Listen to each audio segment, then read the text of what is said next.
So you've spoken a lot about how you help other people manage stress and anxiety. How do you personally manage stress and anxiety? Oh, that's a brilliant question. Okay, how do I manage stress and anxiety? Well, I go back to the blueprint. So I'm very analytical in the way that I think. I understand how stress and anxiety manifests, but ultimately I understand what it does if it's not dealt with correctly. It all leads to depression, you know. So I don't want to feel depression, because depression is a dark place to be. And I've been there before years ago, and I've said I'm never going back there. So that means that I'm able to go. It's about, actually, what I do is I basically honour my emotions. So I'll give you a good example today, or today. So I have two sons who go to two schools that are in opposite directions. So the mornings are bam, bam, bam, bam, bam. You know, take one. If there's any trouble, the other one will be late. You know, or if I get one in on time, then possibly the other one will be late. And I always say to myself, you know, if I'm winning in one area of my life, I'm going to be failing in another, because it's very difficult to have a balance. Like, things happen. My youngest forgot his guitar today. My eldest got in on time. You know, so when this one gets in on time, this one probably I'll forget his lunch. You know, so I manage my anxiety by giving myself a break.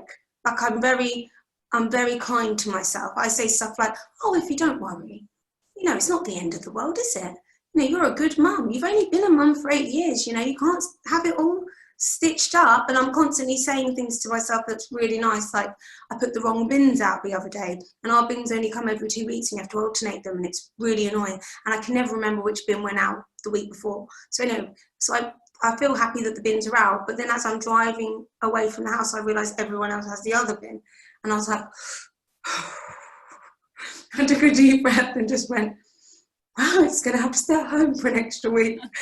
Carried on, you know, because I was just like, there is no way that is unfolding my day, bloody bins. So I talk a lot to myself. Like, even now, I was like, well, you're going to interview me. Oh, well, how do I feel the most comfortable? Well, I feel comfortable when I look my best, and I'm look the best. So if you don't mind, would you mind that I do this? And I think I'm always honouring my own emotions, and I have no ego. So, and how comes I don't have an ego? Because I have really high self-esteem. I really like myself and believe that I'm a good person, and I know I can cope with whatever life throws at me. Therefore, I don't mind looking silly, forgetful.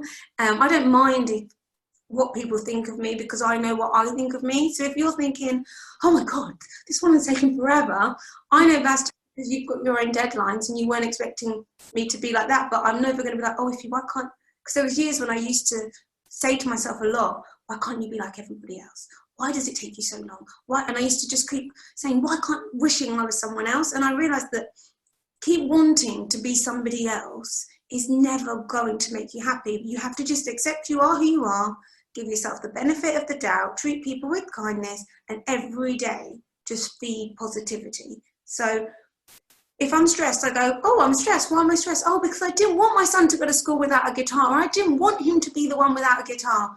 Okay, can I do anything about it? No, because you're not allowed to go back to school once you've dropped them off because of COVID.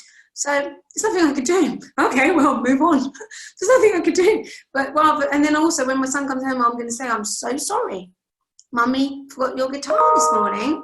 I hope you're able to have your lesson. And then he's such a, wonderful child. He'll say, well, we'll remember it next time, Mummy, because we always talk about next time. We never criticise our children for what they're doing, what happens now. We only always focus on next time. So they treat us like that. So when I make a mistake, he goes, well, next time we'll remember it. And I'm like, yeah, we will. And it feels nice. So I cope with stress very well, in the sense that, well, in all the stress that I've ever experienced, I've dealt with death, I've dealt with, horrible life-threatening diseases, I've dealt with tragedy, I've dealt with quite a lot.